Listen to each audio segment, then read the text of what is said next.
Public આવવાની શક્યતા છે? આજની પબ્લિકનો ટાર્ગેટ 1.5 લાખ થી 2 લાખની પબ્લિકનો ટાર્ગેટ છે આજ. તો આ તપેલાની અંદર રાતે કઢી બનાવ.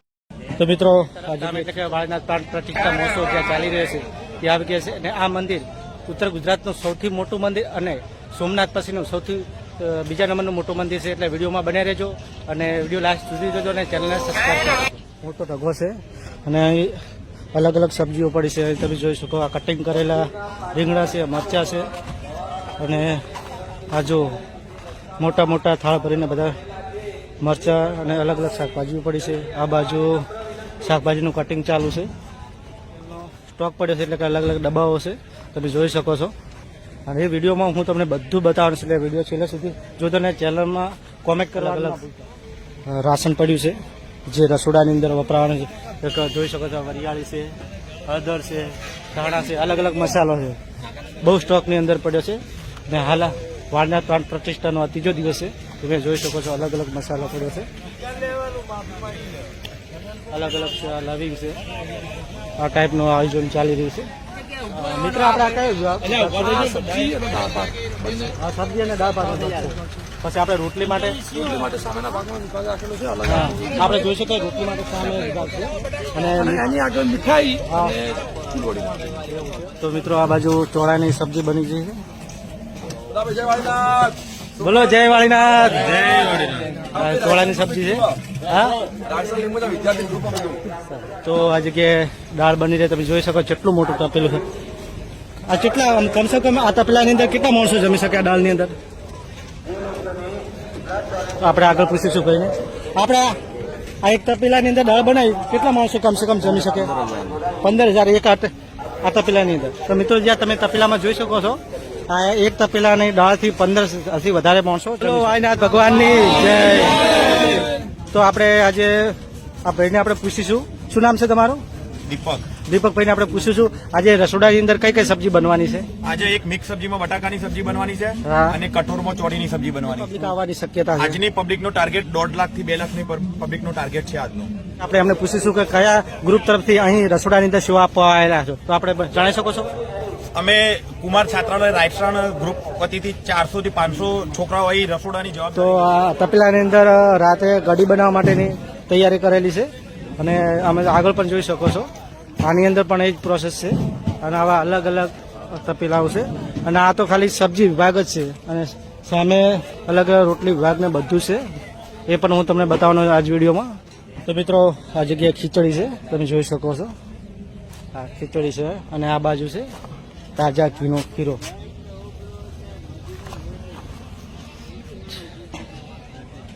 તો આ જોઈએ તો અલગ અલગ સબ્જીના તપેલા છે, લગભગ 10 થી 12 તપેલા છે અલગ અલગ. અહીં જોઈ શકો છો ભાતની તૈયારી ચાલે છે. આ બાજુ ભાત વિભાગ છે. અહીંયા તમે જોઈ શકો કેટલા સ્ટોકમાં ભાત બન્યા છે. હવે આપણે આગળ જોઈશું. તો મિત્રો આ તમે જોઈ શકો તમામ ભાત માટેના જે કહેવાય ને તો કઢી તપેલા તૈયાર છે અને બહુ ભારે સ્ટોકમાં ચાવલ બનશે. આજે કહેવામાં આવ્યું છે 2 લાખથી વધારે પણ પબ્લિક અહીંયા આવવાની છે. અને આ બાજુ ખીચડી છે, તમે જોઈ શકો કેટલા સ્ટોકમાં બની ગઈ છે. અને તપેલાની સાઈઝ જુઓ તો પછી તમને ખબર પડે છે કે કેટલા સ્ટોકમાં વસ્તુ આ બનશે તમે. અને આ બાજુ અલગ અલગ મસાલાઓ છે. આ મસાલાની અંદર અલગ અલગ છે, લવિંગથી મોડી તમામ પ્રકારના. આ બાજુ દાળનો સ્ટોક છે. આ બાજુ બટાકાનો સ્ટોક છે, તમે તપેલા જોઈ શકો છો. બટાકા આપણે સપ્લાય માટે જાય છે ને ત્યાં જમણવાનો સપ્લાય માટે. આ સપ્લાય માટે જઈ રહી છે. તમે જોઈ શકો કેમ ભરી ભરીને લોકો આ ડાલાની અંદર સપ્લાય માટે જાય છે. અને આ બાજુ તમે જોઈ શકો બટાકાની બોરીઓ આવી ગઈ છે. બટાકાનો સ્ટોક છે. તો મિત્રો આજે આપણે રસોડા વિભાગની અંદર સેવા આપતા તેજાભાઈ દેસાઈને આપણે પૂછીશું કે આજે પબ્લિક કેટલી આવવાની છે અને રસોડાની અંદર મેન્યુની વસ્તુ કઈ કઈ બનાવી છે એ પણ આપણે પૂછીશું. તો આપણે પૂછીએ અમને. તો તેજાભાઈ દેસાઈ આજે આપણે એટલે કે આજે ત્રીજો દિવસ છે ને? આજે પ્રસંગનો ત્રીજો દિવસ. હા, એટલે કેટલી પબ્લિક અંદાજે આવવાની છે? આજની પબ્લિક બપોરનો લગભગ 1.5 થી 1.5 લાખ. 1.5 થી 1.5 લાખ બપોરની. હા, બપોરની. અને સાંજની સંખ્યા અમારી થશે લગભગ 75 થી 90 હજાર. અને આજે મેન્યુની અંદર શું શું વસ્તુ? આજે મેનુની અંદર છૂટું ચૂરમું, મોહનથાળ, છૂટું ચૂરમું, મોહનથાળ, દાળ ભાત, રોટલી શાક, 2 શાક, 1 કઠોળ, 1 મિક્સ શાક, રોટલી અને સાધુ સંતો અને જે યજ્ઞમાં બેસવાવાળા દંપતીઓ એના માટે ફરાળ આહાર આખો અલગ. અને તમે કયા ગ્રુપ તરફથી સેવા આપવામાં આવે? અમારું લીંબોજ માતાજી ગ્રુપ રાયસણ. હા, અને તમારા ગ્રુપની અંદર હાલ કેટલા માણસો છે? હાલની અંદર સ્વયંસેવકો અમારા 800 સ્વયંસેવકો છે, ખાલી ઓનલી ફોર રસોડામાં. અને આપણે આ જે પ્રાણ પ્રતિષ્ઠા છે એ કેટલા દિવસ સુધી ચાલવાનું? પ્રાણ પ્રતિષ્ઠા 16 તારીખથી લગાવી અને 22 તારીખ સુધીમાં. તો મિત્રો હવે આપણે રોટલી વિભાગમાં અહીંયા સ્પેશિયલ રોટલી જ બને છે. અને જે આપણે પહેલો તમને વિડીયો બતાવ્યો ત્યાં શાકભાજી વિભાગ છે, અને આના પછી આપણે મીઠાઈ વિભાગમાં પણ જઈશું. તો તમે અહીં જોઈ શકો છો કે તવાની અંદર અલગ અલગ જગ્યાએ રોટલી શેકી રહ્યા છે. અને આજે આ જગ્યાએ લોટ બાંધવાનું કામ ચાલી રહ્યું છે. પેલી સાઈડ આપણે જોઈએ તો અહીં કઈ રીતે રોટલી શેકાય તમે જોઈ શકો છો તવાની અંદર. આપણે એક તવાની અંદર અંદાજે કેટલી રોટલીઓ શેકી શકાય? 20 રોટલીઓ એક તવાની અંદર. સારું. તો તમે જોઈ શકો છો ચૂલાની અંદર અલગ અલગ રોટલીઓ શેકાઈ રહી છે. અને આ છે આપણો રોટલી વિભાગ. આ બાજુ ઘી લગાવી રહ્યા છે, તમે જોઈ શકો છો. આ ઘી લગાવે છે. તો બહુ સરસ આયોજન છે. અને આજે અંદાજે અહીં 1 લાખથી 1.25 લાખથી 1.5 લાખ જેટલી પબ્લિક આવવાની છે. અને આ છે રોટલી વિભાગ. તમે આ બાજુ પણ જોઈ શકો છો. રોટલી બનાવી છે અને તવાની અંદર. તો આ છે રોટલી વિભાગ. રસોડા વિભાગ એટલે કે રોટલી વિભાગની અંદર સેવા આપતા આપણે શું ભાઈ તમારું નામ કીધું? વિજેશભાઈ આખું ગ્રુપ. હા, વિજેશભાઈ સેવા આપી રહ્યા છે. તો આપણે વિજેશભાઈને પૂછીશું કે આજે કેટલી પબ્લિક આવવાની છે અને અહીં રોટલીમાં કેટલો આજે સ્ટોક બનવાનો છે. તો વિજયભાઈ આજે રોટલીની અંદર કેટલો સ્ટોક બનવાનો છે? અહીંયા આજે લગભગ 1 લાખ થી 1.5 લાખ વસ્તીની અનુમાન છે અને રોટલી 1.25 લાખ થી 1.5 લાખ જેટલી જરૂર પડશે. અને તમે કયા ગ્રુપ તરફથી સેવા આપી રહ્યા છો? આપણે લીંબોજમાં વિદ્યાર્થી ગ્રુપ રાયસણ સહદેવભાઈ તરફથી જે અહીં 400 વિદ્યાર્થીઓ મોકલેલા છે. અને ગ્રુપની અંદર કેટલા માણસો હાલ તમારે સેવા આપે છે તમારા? ફક્ત રસોડાની અંદર જ એમના તરફથી ટોટલ તો 2000 માણસો છે, હા, પણ આ પીરસવાની એની અંદર 400 વિદ્યાર્થીઓ છે. બોલો વાળીનાથ ભગવાન. તો આ તમે જોઈ શકો છો ટ્રેક્ટરમાં જય વાળીનાથ. અને ટ્રોલીની અંદર ભાત અને રોટલી જાય. તો મિત્રો અમે શાકભાજી રોટલી વિભાગ અને હવે આવી ગયા છે મીઠાઈ વિભાગ. મીઠાઈ વિભાગની અંદર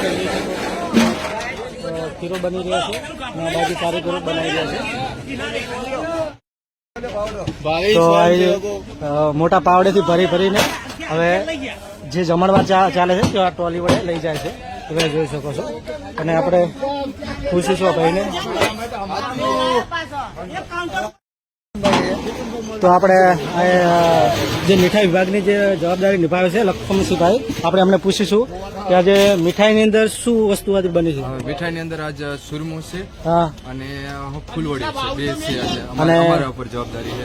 અને આજે અમે જે તમે જે બનાવી છે મીઠાઈ એ આ ટોલી દ્વારા પહોંચાડો છો એમ ને? ટોલી દ્વારા. અને હાલ મીઠાઈ વિભાગમાં કેટલા માણસો સેવા આપી રહ્યા છે? અત્યારથી 30 વિદ્યાર્થી છીએ જે રાજસ્થાન કોબા સાહિત્ય કાકાના નીચે અંડરમાં અમે અને કામ કરીએ છીએ. તમે ક્યાંથી સેવા આપવા માટે આવ્યા? રાજસ્થાન કોબા ગાંધીનગર લીંબોજમાં વિદ્યાર્થી. રાજસ્થાનથી સેવા માટે ના, રાજસ્થાન નહીં, રાજસ્થાન કોબા રાજસ્થાન કોબાથી સેવા આપવા માટે આવ્યા છે. ગાંધીનગર ગાંધીનગર. તો આ ગાંધીનગરથી આ ગ્રુપ સેવા માટે આવી છે. સાહિત્ય કાકાનું. હા. તો આ કાલ માટે મીઠાઈનો સ્ટોક બનાવેલો પડ્યો છે. કાલે જે પબ્લિક આવશે એના માટે એડવાન્સમાં તૈયારી છે. આ બાજુ અલગ અલગ ચવાણો લઈને અલગ અલગ મીઠાઈઓ પડી છે, તમે જોઈ શકો છો. ભારે માત્રામાં અહીં પબ્લિક આવવાની છે. તમે આ બાજુ ગાંઠિયાથી લઈને અહીં ફૂલવાડી પણ છે. આ બાજુ જોઈ શકો કેટલો સ્ટોક છે ગાંઠિયાનો. તો મિત્રો મેં તમને જોયે છે જે આ તમે સામે દેખાય છે એ સબ્જી વિભાગ છે. આ બાજુ છે રોટલી બનાવવા માટેનું રસોડું અને આ બાજુ છે મીઠાઈ. એટલે કે સબ્જી, મીઠાઈ ને રોટલી માટે તમામ રસોડું અલગ છે. અને આ બાજુ સામે જમણવારની વ્યવસ્થા કરેલી છે. આપણે ત્યાં પણ જઈશું અને તે તમને બતાવશું. તો મિત્રો અહીં આપણે વડીલો પણ સેવા આપી રહ્યા છે. જે વારનાથની પ્રાણ પ્રતિષ્ઠા મહોત્સવ ચાલી રહ્યો એની અંદર યુવાનો નહીં પણ વડીલો પણ સેવા આપી રહ્યા છે. એટલે આપણે વડીલોને પૂછશું કે એ શેમાં સેવા આપે છે અને કયા ગ્રુપ તરફથી છે. તો તો આપણે કાકા તમે કયા વિભાગમાં સેવા આપી અમે રહ્યા છો? ટ્રેક્ટર વિભાગમાં સંભાળીએ છીએ. જે અઠવાડ કરો ને એ અઠવાડ ઉપાડવામાં છે. અને તમારી ઉંમર અંદાજે? મારી ઉંમર 60 વર્ષ છે. તો મિત્રો તમે જોઈ શકો છો કે પ્રાણ પ્રતિષ્ઠાની અંદર 70 વર્ષના વડીલો પણ સેવા આપી રહ્યા છે. એટલે આપણે યુવાનોને પણ આ વડીલો પાસે શીખવું જોઈએ અને આવા કોઈ ધાર્મિક પ્રસંગો ચાલતા હોય તો સ્વેચ્છાએ આપણે સેવા આપવી જરૂરી છે. તો મિત્રો આ સાહેબ કાઉન્ટર લાગેલું છે, તમે કાઉન્ટર જોઈ શકો છો. અહીંથી સામે સુધી લગભગ મારા અંદાજે 10 જેવા કાઉન્ટર લાગેલા છે અને આ પબ્લિકના જમણવાર આ બાજુ ચાલુ છે. જો અલગ અલગ લગભગ 5 6 વિભાગ જમણવારની અંદર પણ વિભાગ પાડેલા છે.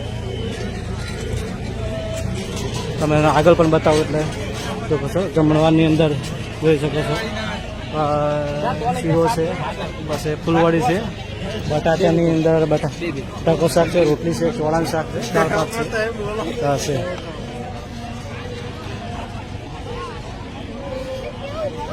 તો આ બાજુ બધી પબ્લિક બેઠી છે. અહીં લેડીસો પણ સેવા આપી રહી છે.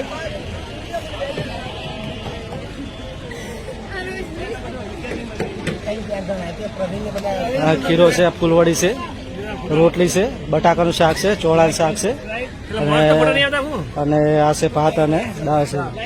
અને તો અહીં વડીલો જમી રહ્યા છે અને જમણવારની અંદર પણ અલગ અલગ વિભાગ પાડેલા છે જેથી ટ્રાફિક ના થાય. તમે આ બાજુ જોઈ શકો છો કે સામેથી માંડીને આ સુધી અલગ અલગ વિભાગો પણ પાડેલા છે કારણ કે ટ્રાફિક ના થાય એટલા માટેની વ્યવસ્થા કરેલી. બહુ સરસ વ્યવસ્થા છે.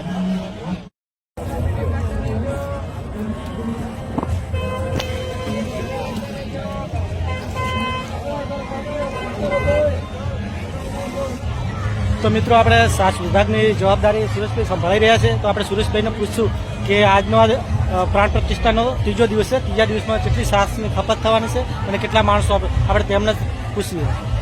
આજે શ્વાસની લગભગ 15,000 પ્લસ ખપત થવાની આશા છે. આજે 2 દિવસ જે શ્વાસ વપરાય છે એ પ્રમાણે આજે 15,000 લીટર શ્વાસ વપરાવાની છે. મિત્રો આ વિડીયોમાં બસ આટલું. ચેનલને હજી સુધી સબસ્ક્રાઇબ ના કરી તો સબસ્ક્રાઇબ કરી લેજો અને મળીએ એક નવા વિડીયોમાં.